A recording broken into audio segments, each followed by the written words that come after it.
Hey, what's happening? This is Eagle Eye Cherry, and you're listening to 89 FM, the Radio Rock.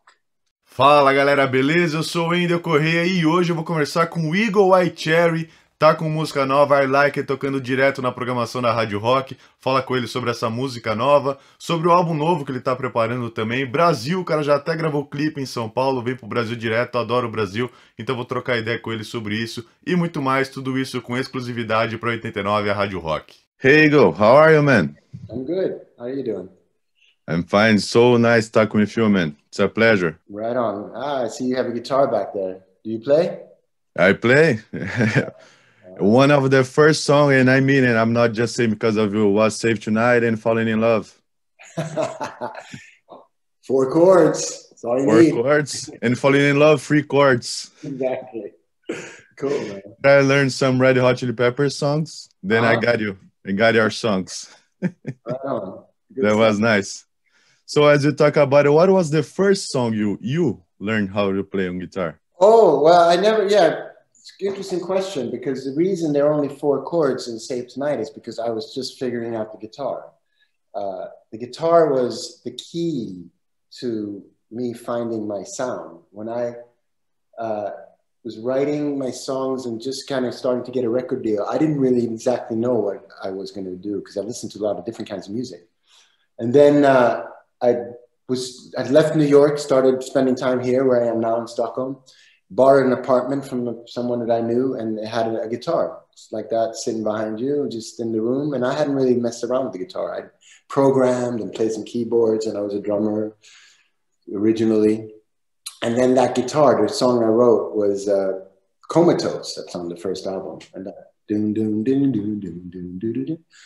And I figured that out, sampled it, looped it. So and then once I started hearing that, I just started putting guitar on all the other stuff that I've been writing before that. And so basically my answer to your question is Comatose was the first song that I learned on my own song that I wrote that day. That is nice. And do you have a guitar hero? Yeah, I mean, that's tricky one. I mean, when in the 80s, when I was young and I wasn't really digging a lot of the music that was coming out right at that time, more in the rock world, but I was really listening to a lot of Jimi Hendrix. So he's one of the originals. But then during that period, because I wasn't really into the hair rockers, the Motley Crue and Bon Jovi and stuff wasn't really my bag. But there was something about Van Halen that I liked Van Halen. And even though I wasn't really into the music at that time, Van Halen just had that. I loved his guitar playing and the band, they just looked like they were having such a good time. So I ended up kind of being a Van Halen fan, even though I wasn't into that kind of music, really. So that was fun. And then now when he died, not too long ago, I ended up just like YouTubing a lot of Van Halen and just him, workshops, him showing how he did his stuff. And it's just like, unbelievable guitar player. Did you have the opportunity to see him playing live? No, I wasn't that big I wasn't a big enough fan to go to one of his concerts, but, and I'm okay with that. I mean, it would have had to been when they had David Lee Roth in those early days, and I was almost too young to go there. But most of the bands that I've been really wanting to see, I have seen. But I still won't forgive my parents for not taking me. Then I would have had to sit on my dad's shoulders. But I wish I would have gone and seen Bob Marley and the Wailers live, way when I was a little kid. But that's one of the things that I just feel like. I mean, the vibe in those concerts must have been unbelievable. I can imagine, man. He's great. Yeah. And we are living crazy years on this pandemic time. How are you, man? Are you okay? I'm healthy. I didn't get the corona. I have now had my 2 shots. So I'm like feeling like free. I got on my first airplane the other day and it was like so weird. So that's the good side of it. And I had just finished touring before the whole pandemic kicked in. Finished my last album and the last concerts were in Brazil. So I went home end of 2020 and thinking, okay, let me get in the studio, start recording some new stuff, get back on the road. We did record some new stuff, but we didn't get back on the road. And it's been a very, very strange year. You know, watching the whole world just go, you know, stop, just a complete crazy, and then all these people dying. So it's been really a very strange time. And then you kept thinking, you never thought it would last this long, and it's still not over. It's crazy. We hope next year everything's okay for the whole world. Yeah. And I was checking your Instagram account. Did you do a live show yesterday? Yes, we did a television thing, Swedish TV. So I just did 2 songs, but I got to see my band, and we haven't seen each other in a really long time, because we also, not only as most of them don't even live in Stockholm, so that was fun. And then getting to play, and we were just all sitting there going, you know, when can we get on the road? Everyone's dying to tour. And did it have an audience to watch you play? Yep. So it was a very Swedish show. It doesn't get more Swedish than this show that we did. That's a summer show they have. And usually it's a full crowd, but now they have people sitting spread out. But it was still an audience. Still got to see eye to eye. So it was cool to get up and play. But in many ways, almost frustrating, because just doing 2 songs, and you're just like, oh, you know.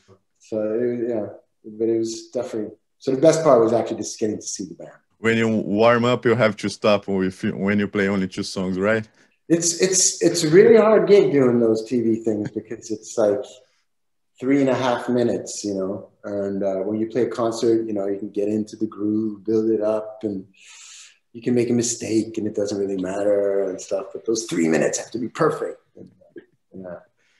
And what do you miss most of touring? The audience. For me, playing live is when everything makes sense. Everything, you know, you can write the music, you can record the music, you can promote the music. But when I get up on stage and the crowd is there and you can feel the vibe, and that's when everything makes sense. For me, I have a lot of friends that are, you know, producers and stuff, and all they do is sit in studios all the time, and they love that. I could never do that. For me, it's all about making music so we can go out and play it live. The Brazilian audience is really different, or is just something everyone says? No, every country is different. And Brazil is my number one. I love playing Brazil because, I mean, Brazil music is like part of everything. It's, you know, it's like breathing in Brazil, and you can feel that with the audience too. And something that certain countries maybe not as good at. For me, a concert, which is why I love going to concerts and being in the audience, is the audience is a very big part of a good concert, you know, and they give the band gives back, but a good audience makes a good concert, you know. The band can play as good as everything, but if the crowd isn't like giving that feedback, and Brazil knows how to do that. They know how to make the vibe right, you know. And talking about the new album you were working, when is going to be released? We don't have an exact date. So the plan is because I still need to do some more recording. So I'm going to do that in the late summer or the beginning of, well, for you, it's different. So I'll say like around September. And my plan, I want to be able to tour when I release the album. So my plan is to release it early next year. So maybe like February, March of 2022. But the world is a big question mark right now. So we'll see if we can stick to that. Are you still working on new songs, writing new songs? Yeah, I mean, not right at the moment. Now it's been mostly about promoting. But because of the whole pandemic, I haven't had much else to do. So I have a studio, live in an apartment, but out in the yard of I have a studio there. So I've been going out there and writing a lot of pretty cool stuff. And what's been interesting is that when I recorded, I like it. I wanted to capture the energy that we had playing live and then get the band in, record these new songs. And I was really into just getting that energy that I like it has.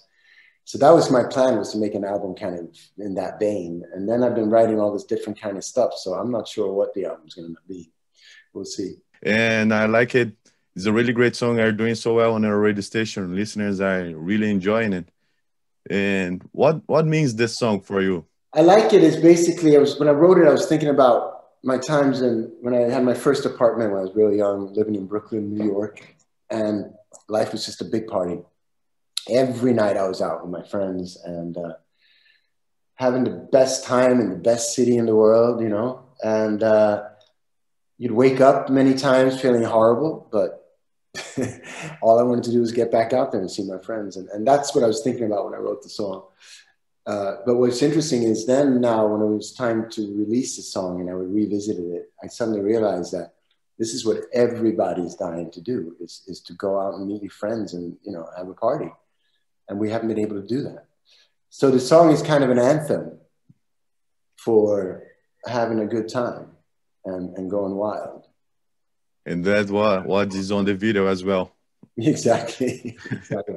And I wanted it to be a tour bus because I was missing touring so much. So I was like, let's just have a bus and a party, you know. Then, at least for one day, I can feel like I'm on the road. It seems like you are really having fun shooting the video. Is that what you like?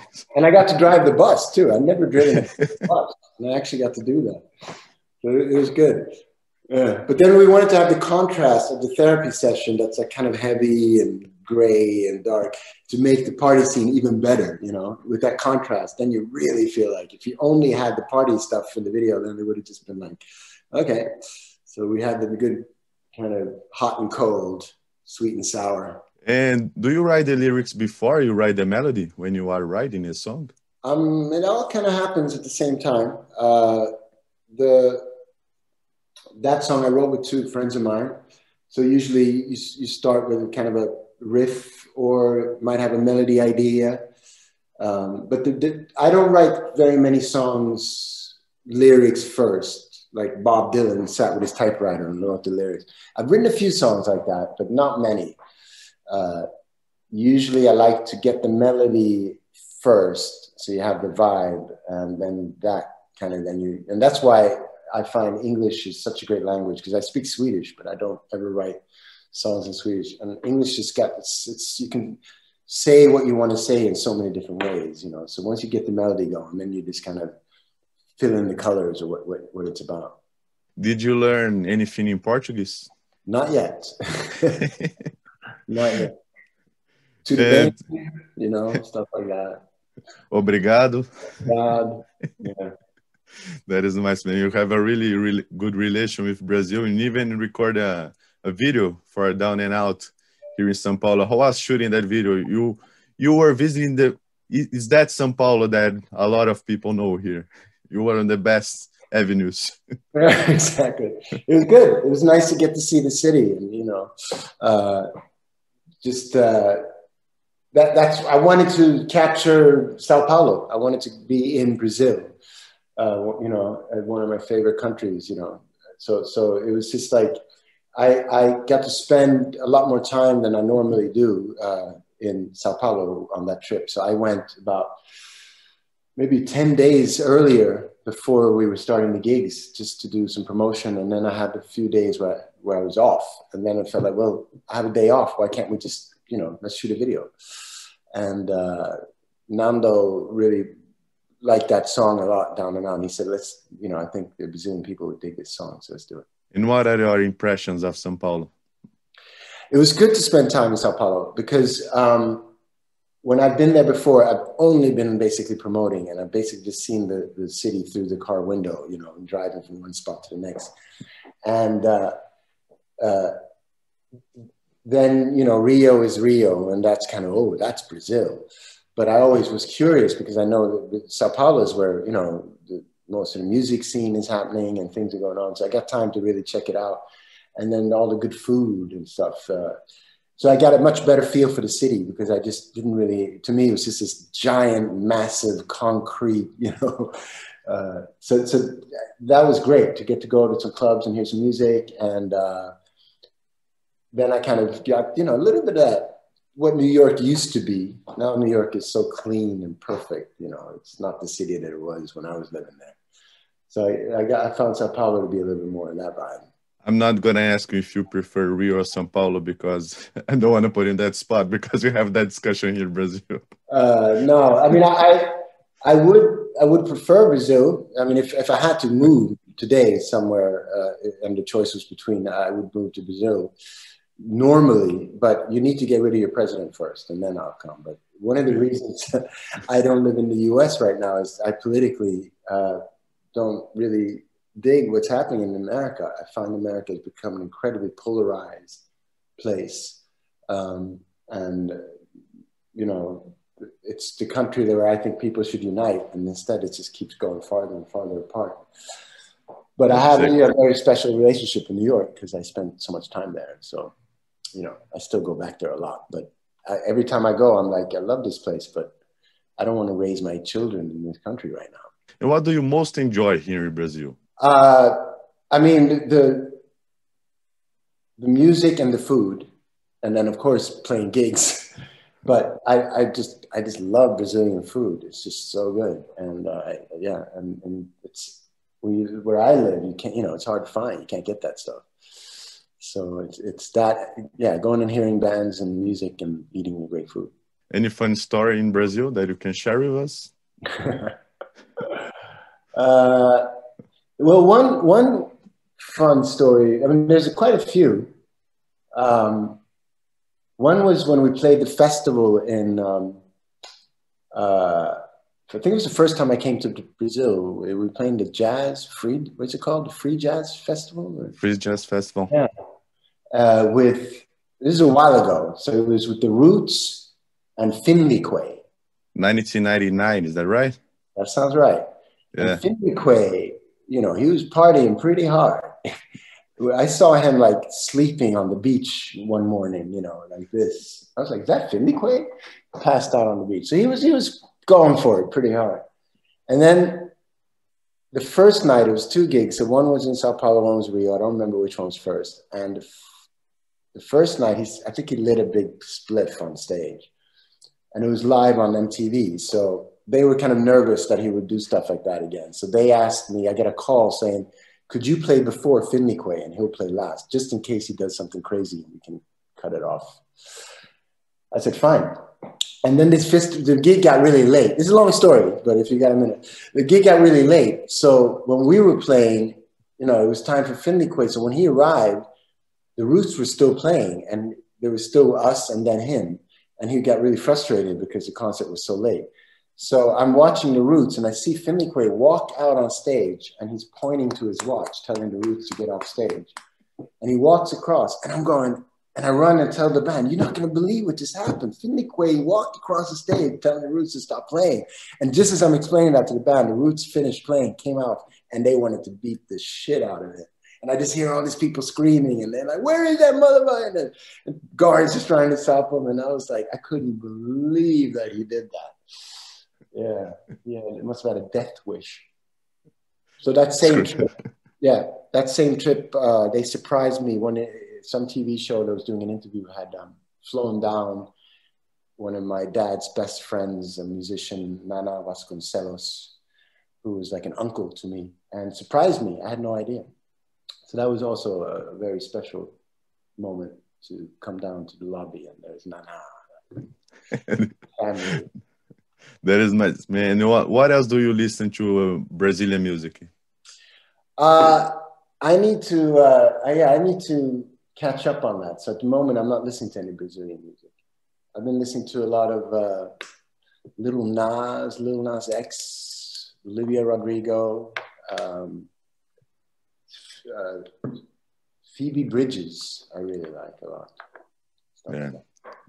And there is a rumor that what should I check out? Tell me something Brazilian I should check out. The Brazilian rock bands, do you know?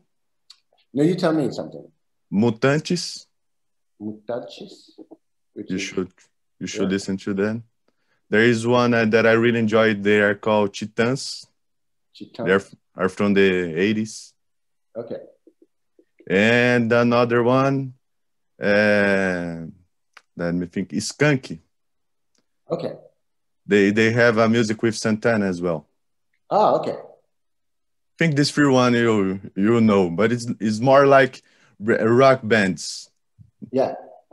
Yeah, cool. But we have some, we say here, Brazilian music popular stuff. There is forró, it's really good. Luis Gonzaga. Okay. You should listen to this guy. It's really great. Cool. Thank you so much. It was a pleasure talking with you. I wish I had more time. And hope to meet you in person next time. When you were at the radio station, wasn't there.